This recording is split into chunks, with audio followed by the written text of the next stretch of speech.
Good morning and welcome to the Forex Daily Update, brought to you by Pepperstone on Thursday the 21st of March 2019. I'm Darren Sinden and you can follow me throughout the day on Twitter by using @ds_Pepperstone. Right, let's kick off with a look at the overnight changes and price moves to be aware of.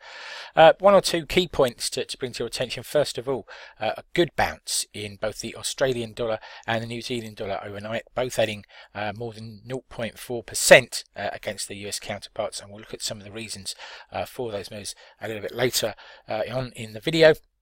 Moving in the opposite direction, that is falling rather than rising, was US dollar Mexican peso. The Mexican peso gaining again, up by 0.14% against its US rival. That doesn't really tell the whole story though, and if we look back over the weekly move, we get a clearer picture of what's been going on recently there. The Mexican peso has added 2.67% against the US dollar over the last 7 days, improving by stealth, I think we might say, and is now at some very interesting levels relative to the US currency.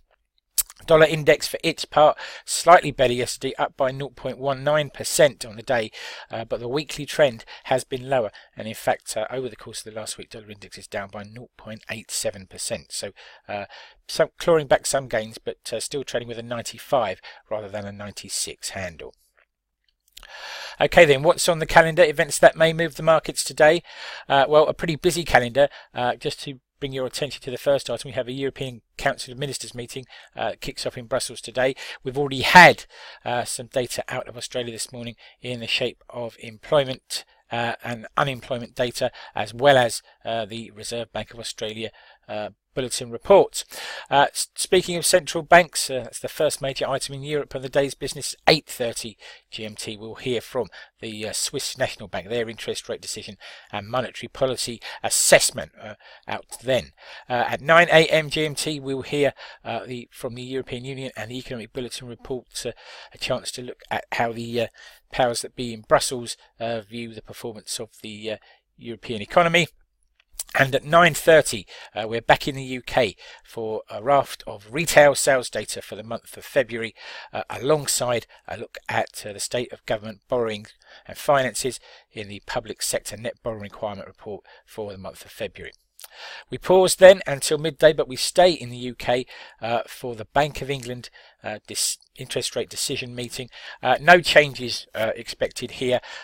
We may hear some comment about the delay and confusion around Brexit, of course, but the Bank of England is likely to keep its powder dry until the Brexit situation is sorted out. We'll also get the release today at the same time of the minutes, which will tell us exactly how the Monetary Policy Committee was thinking, how they voted, and a good chance for the markets to get a handle on where the Bank of England sees things.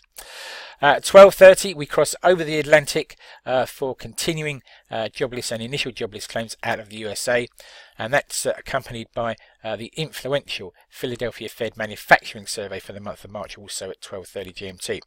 And then we have a significant pause until 23:30 this evening, and we cross over the Pacific to Japan for National Consumer Price Index data for the month of February, and at 23:50 to round off events, we'll have foreign investment in Japanese stocks for the week of March the 15th. Okay then, breaking news and comment that's caught my eye overnight. And first of all, the US Federal Reserve maintained its dovish bias, suggesting that interest rates may stay on hold for the balance of 2019. Meanwhile, Australian unemployment fell to near 8-year lows at just 4.9% in the month of February, beating forecasts of 5% and boosting the Aussie dollar on the report. EU leaders are gathering in Brussels today for a key meeting at which they will discuss trade, China and the UK's request for an extension to Brexit. Meanwhile, speaking of China, China's President Xi begins a European tour today, and he is expected to sign up Italy for his controversial Belt and Road Initiative, this despite warnings for Rome not to proceed from both Brussels and Washington. Okay then, food for thought and something to take away with you into the trading day and beyond. And why not think about this? Better than expected unemployment data from Australia today provided a welcome boost to sentiment and to the Aussie dollar. The question I'd like to pose is this: does an improving labour market imply that the local economy is picking up, and will that be reflected in GDP growth figures? And the chart on the right here plots Australian unemployment against the GDP growth rate. And as you can see, the unemployment data has been trending lower significantly and consecutively. Pretty impressive move there. But at the same time, we have seen a dip in the GDP growth rate. Now we look to have bottomed out. I wonder if in improving domestic economy, which is what the employment data suggests, could see this pick up in the coming quarters. So that's something to look at. Of course, if it does start to pick up, then we can probably think about the Australian dollar continuing to improve as well. Okay, it's risk warning time. Please do take a moment to read this risk warning. Trading CFDs and foreign exchange on margin can be risky business. If you're in any doubt about those risks or the suitability of leverage trading for you, then please do contact your Pepperstone account representatives. And as I say, do take the time, please, to read this risk warning thoroughly. Thank you for your time today.